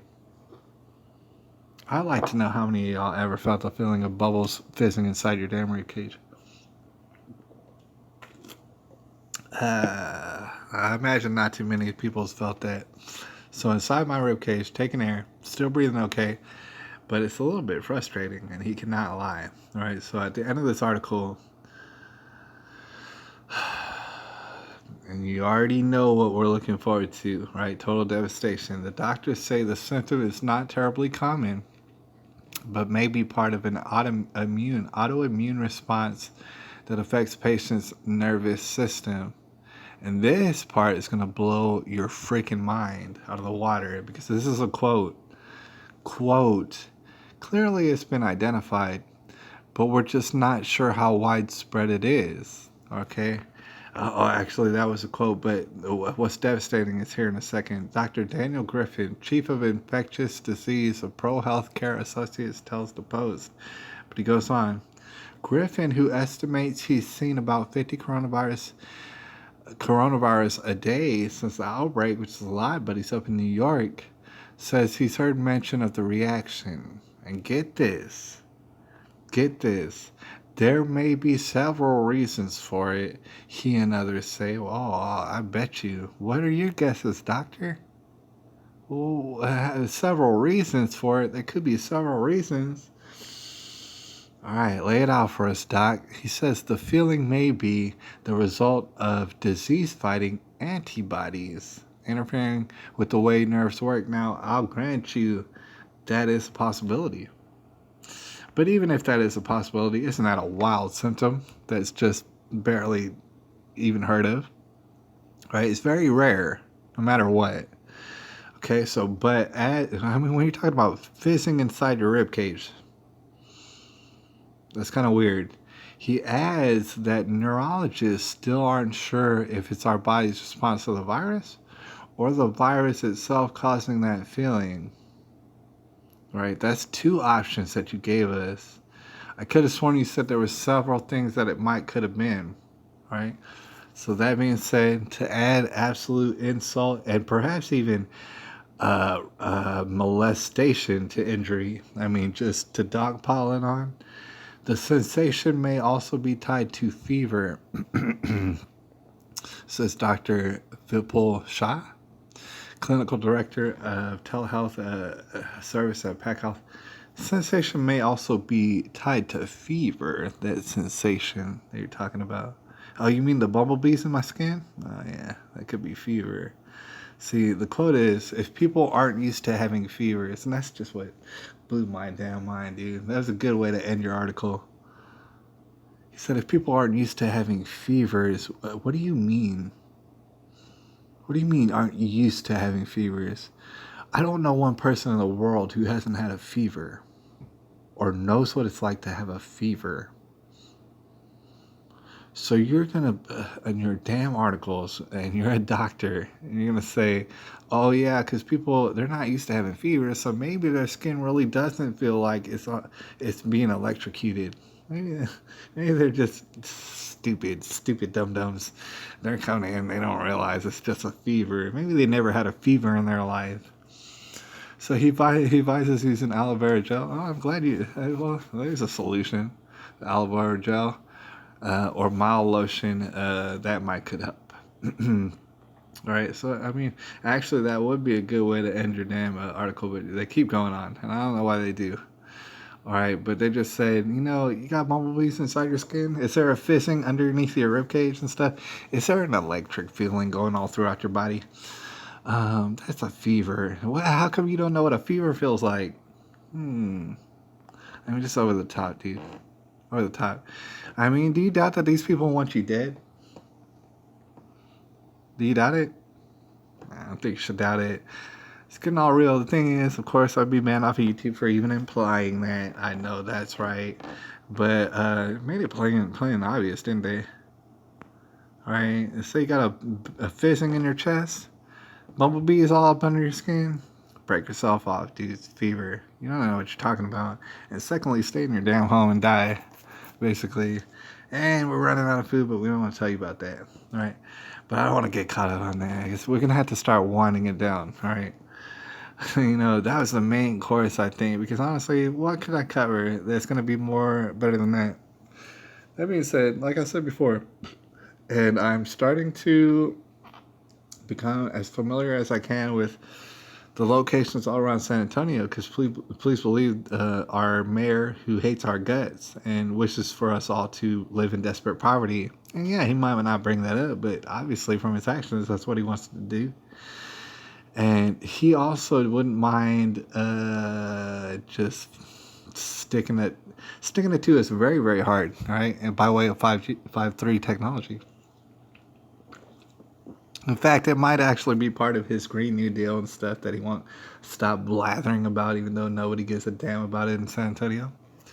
All right, so I don't know. As we wind it down, there's actually pictures of some random guy. All right, he's actually the inventor of HEB. His name's Howard E. Butt. All right, and that's why it's called HEB. All right, I wasn't checking out this guy. I was just interested in the founding of HEB. It's a very nice store in Texas. All right. And I don't know what else we got on here to wind us down. Hopefully it'll make us feel good. So I can imagine. Again, the ancient teeth from monkeys proves that although Africans, who are human beings, could never make a ship ever to cross the Atlantic, some monkeys did it, and they did it like 65 million years ago, and somehow that's supposed to mean anything to you. It's amazing, right? So Rabbi Brandon says, "Oh man, come fall, the children will be under fire 8 hours a day at least, and then possibly at their homes. These devils." And it's true. And what you're gonna notice, because certain people like in Florida and maybe in Texas, but in Florida, Ron DeSantis is talking about opening up schools pretty damn soon, right? And not exactly waiting for next year. All right. Meanwhile, some children, it's gonna be like, as you would imagine, hit or miss. Some children are gonna feel the effects of it, but maybe not even recognize it. Maybe not even understand what's going on, or maybe something's happening internally to them. Like maybe they're being sterilized and they just don't even know it. They don't even feel it. It's other children who will feel the complications from the extreme radiation that they're being exposed to, very immediately, and just it's a an entirely foreign wavelength that's piercing through their body and stuff. So some of them are gonna have terrible responses to it. And although everybody, you might as well consider everybody in America to be COVID positive. Might as well, right? They keep taking these tests like they're surprised every single day that these people wake up surprised. And they come to work and they're like, oh man, we found more. Oh, this is more devastating. Meanwhile, I don't know, just go back a couple months, a few weeks ago, and I'll be telling you exactly the fact is you're going to have more. Yeah, you're going to have more. And actually, just ties into your agenda and stuff like that. Okay, so the thing is, if we even have the nerve to open ourselves back up, which they're hoping we don't, and if we were to wait out the whole entire summer, you kiss America goodbye. And for all those people who hate America, you can kiss your lifestyle goodbye too. All right, so you're not exactly a winner, but all right. If we dare to even have business and commerce for at all for the rest of America, if we dare to do that, of course they're gonna implement. And it's easy as pie, dude. If nobody says anything about this 5.3 technology, it is going to happen like clockwork. People are going to look at me like some sort of psychic genius. But obviously, most people should have enough damn common sense to know that that's why children are going to start, toppling over with this here disease come fall. And it's going to be a surprise to everybody. The WHO and the CDC are going to come out and say, oh, we never saw this coming. Oh, we got to do something again. We got to lock you down. It's time forever, dude. We'll let you know. We'll ride out the winter and see if we can't maybe start off next spring and stuff. But in the meantime, break yourselves off, dude. Because no, it has nothing. The fizzing inside your rib cage and stuff, it has nothing to do with this brand new 5.3 technology that we just put up in your school secretly without telling you. Nothing to do with it.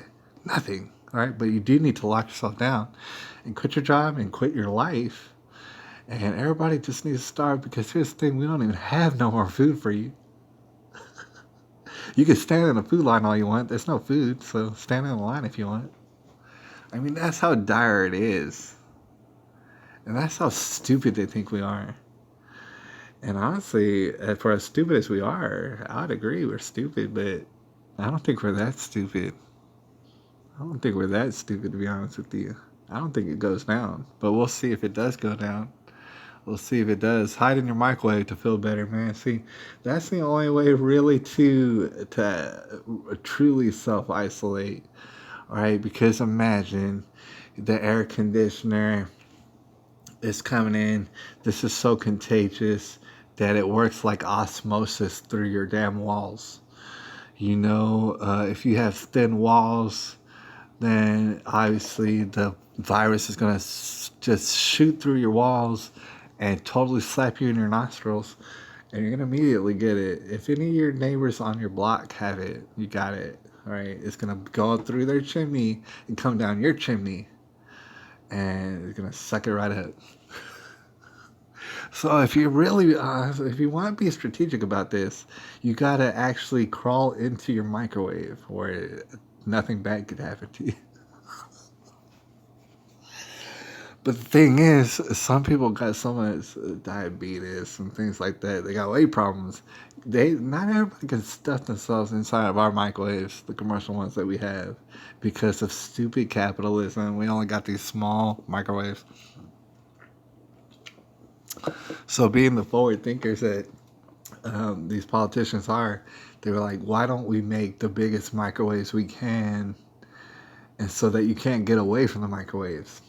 Right? It's like it's as if everybody is hiding in the microwave together. That's pretty much a foolproof plan. I gotta say, in fact, that's the only thing that I can only imagine that we're gonna do from here on out. Is crawl our ass into the microwave, right? And there could be nothing bad about that. Virginia governor signs abortion protection laws, and that's interesting, dude. Everybody's walling out. States are drawing the lines. There is absolute division. It has nothing to do with Donald Trump necessarily. All right. For example, you got this crisis going on. Some people, for example, you got Texas. You got the Texas governor. And he might not have heard about this, but he's kind of put the kibosh on abortions as of right now. As part of his emergency declaration, he's kind of made it's like, dude, we need to focus on this thing that y'all call a boogeyman that's going to turn our insides out and make us fizz all over the ground.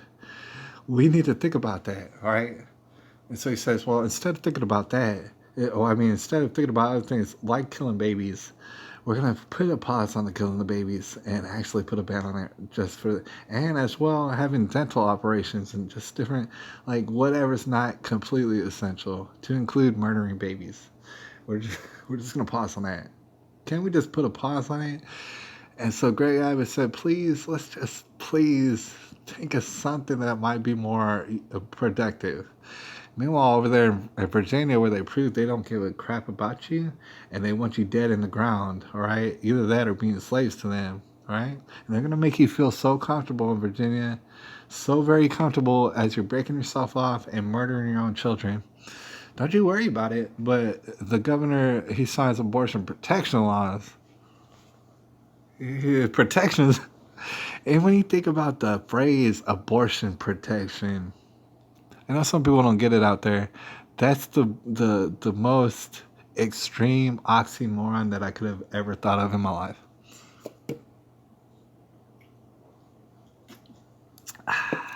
Well, I'll leave it up to Virginia to pull that. And look at this guy's smug looking face. Oh, he wants to protect something. He wants to protect something. Maybe baby body parts. He's going to sell them. All right? I'm just making that up. Trump aides consider creating alternative to WHO. I totally endorse that. And forget the WHO. In fact, you might want to prosecute them, dude. They're so bad at what they do. Some people got mad because President Trump actually slashed the WHO's. We give them all sort of money for no good reason. He slashed their budget. Some people out there who are in love with lies, they're going to see that and they'll be like, oh, he's putting us in danger, slashing the budget on the WHO. Oh, now we're in danger. You cut it in half, Donald Trump. Why you do that? You put us in danger. All right, this WHO organization literally just now in front of our faces served to do not a damn thing, do absolutely no benefit to anybody, to include their own mamas. These people in the WHO literally dropped the ball in front of everybody. They did not benefit us in one single way during this whole entire event. And we're supposed to pay them money to what? Do the same next time? Or maybe they're going to actually get their shit together? I'm sorry about that. But maybe they're actually going to get their stuff together. This time, if we pay them enough money, maybe next time that we have a global disaster, they give us some sort of, they can give us a little tip or some sort of hints before that happens, or maybe create some infrastructure or even suggest some infrastructure that we could install that could deal with this the next time. WHO or CDC for that matter. And the fact is, a CDC on record sabotage San Antonio, and there's no two ways about it. Sabotage San Antonio, and I'm willing to bet they sabotage everybody else too. And so we pay them. Why? Why do we? It's called Center for Disease Control. I doubt it. But we pay them money for what? Why do we pay them money? Is it to give us some sort of advantage against diseases? Did they totally fail miserably in front of everybody? And we're supposed to keep paying them money? All right. So the thing is, if it was Donald Trump or anybody else, I don't care. Stop it. Stop it right now. Anonymous donor gives, well, that's kind of a positive note. All right. And that's where I'm winding it down. Now I'm kind of running out of gas. In fact, when I cut off this camera, I bet you I'll just topple onto the floor like a sack of potatoes and stuff, man. I could do whatever I want. So I probably will. So this is a kind of a positive note. You see this guy, anonymous donor, gives everybody in this small Iowa town $150 worth of gift cards to restaurants, and that's a double whammy. Of course, I'm not in the position to do that. And there might be people out there who hate on this person, this anonymous person, but I don't, all right? That's kind of nice, all right? Say what you will about this person. They went anonymously, number one. They don't even want credit.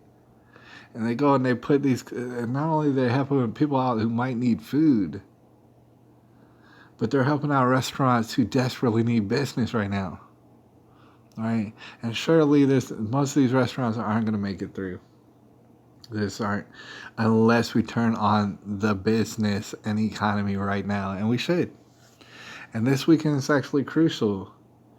All right, I think it's going to say a lot depending on whether or not your city or town goes back to work come this next week on Monday. It's going to be saying a whole bunch whether or not y'all go back to work. All right, and so that's what we're looking forward to over the next couple of days. All right, we're on the edge of our seats and stuff, and we don't know exactly how to leave off on this particular broadcast. And it was a bonus. And I really appreciated it, getting the feedback and stuff like that, man. I'm satisfied with this one. So we're closing out, and I want to do, if there is a closing comment, I want to hear about it. Okay. I didn't realize. All right. Brenda's entirely right. Here's the thing. I don't need any science or facts to prove it, but live streaming, as reported by Brenda, is it is a vector of spreading the disease. I'm pretty sure Brenda has it, or if she had it, she gave it to me. Or I gave it to her, or we might have been giving it back and forth this whole entire time. Somebody else in the building, you got it too. You better use. Why don't you lay down and die? Go to your house and just die and stuff, because you're a burden to the earth. Me too. We should all lay down and die because we're bad for the earth, right? So, but we already spread the disease to each other electronically and through telepathy, and that's basically what it is, right? We should all be just shaking in our boots at home, hiding up under the covers. South Carolina librarian sues over drag queen story hour firing and stuff. And it's like, I didn't read much about that. I don't need to know much about that. But at the same time, like, this is the best picture that they can give. Ghouls and goblins. You know what I'm saying? This one looks like he's in the KKK. It doesn't really matter, right? Just ghouls and goblins. That's the best picture they can give us. And they're still trying their best. This is 23 hours ago, Sues over this sort of stuff. Oh, man. This is during the corona stuff, by the way. 3 employees. Okay, well, I don't know how we're going to end up this broadcast. We've covered a lot of crucial things and stuff, so I didn't have any of this planned. But that being said, let's go ahead and end on this note, all right? And I'll make sure if there's a comment, I'll catch it. But as we get out of here, this is local news, and I mean real local. I'm on the northeast side and stuff these days, and so this is fairly local. In fact, I mentioned Pat Booker earlier in the broadcast, and I want to say this is just off of Pat Booker, right? Which is it's a decent sized road. So, but there's a Wingstop, okay, and I looked in this article, and it's 3 employees. And this is not the first time it's ever happening, especially in San Antonio, but there's 3 employees and they work at this Wingstop place. And they're accused of, they're not found guilty of it, but apparently there's enough evidence to put them in jail right now for the time being. They're accused of staging a robbery at the Wingstop in which they worked at. And I don't know what's going on with these guys, but, I read the article, and according to the article, allegedly, that these fellas actually tried to rob an ATM, which was, like, nearby the night before, and I guess were just unsuccessful, so they decided to just rob themselves, all right, under the guise that they're just employees, and they had no idea what was going on, so now that all the money's gone and nobody's to blame, and whatever, they thought they were going to get away with it, and they didn't, right? And it seems as though, because I read the article, that not only were they hit with all sort of felonies for robbing themselves, but because they found out about the ATM, and so there's extra charges for that ATM business the night before. And On top of that, they're stacking the charges of the fact that we're in emergency state of COVID. I swear I read the article and it said that. Say, well, we're in a state of emergency COVID right now, so just take that and multiply it, these charges. And that's exactly what they did. And I don't know exactly. I don't know these guys, and I don't know what's going on, so I'm not gonna think about it too hard. But damn, dude, unfortunate. And apparently, these guys got hit with like 14 different felonies. As far as timing goes, very unfortunate. But I gotta say, that's the type of thing that as time goes on, if we fall into desperate poverty, which we are on the track for right now, unless there's a major turnaround that takes place, desperate poverty is coming around the mountain, all right? And you're going to see a lot more of this. And actually, as far as things you're going to see, that, you know what I'm saying, that's going to be the least of your worries. It seems. All right, and unless we could turn around, and if we do turn around and we make some major changes, stuff like that, of course, I'll bring that to the table, and I'll give y'all some updates about that. I hope that is what happens, but it probably won't happen. Anyways, we're deep into the heart of 2020. A good night to you, Brenda. Stole the show tonight. All right, and sometimes I feel jealous or like envious of it might sound sarcastic, but your insight, you pinpoint and you target, and you're an assassin. You're like a weapon of truth, all right? And wherever you go, I'm sure you've built up a reputation, all right? People have your name on a list, all right? And I think you know that. All right, but I just wanted to put it out there. Brenda's putting it all on the line. Me too, all right? And the fact, not even just on the internet, but in the real world too. Actually, that reminds me, I was actually on a live stream last night, and we're already done, dude. We've taken up too much time. But I was on a live stream last night, man. I was over there with on just another channel, and it was very great, and I had a good time. I was on someone's live stream, and it was a panel of people and stuff. It's so enjoyable. I want to do that on my channel. I've been wanting to do that, and of course, we got all sort of calamity and chaos that we're looking forward to. But Lord willing, and if the creek don't rise, we're gonna do that sort of thing. We're gonna be doing that live streaming thing. I hope to. And I just forgot to mention that. All right, I should have mentioned it at the beginning of this broadcast. But it was like 4 hours long. But I was only on for like the first half an hour and stuff. But I was on the panel, came in, we were doing our live streaming thing, all sort of information, people throwing information back and forth, all sort of a crowd gathering information, and it was amazing. All right, might do something very similar to that. Before very long. Well, actually, it'll probably take a couple months. If not, we'll be in total devastation and starvation mode. All right. I'll check back in with y'all a little bit later, and I appreciate y'all. It's April the 11th, 2020. I appreciate y'all.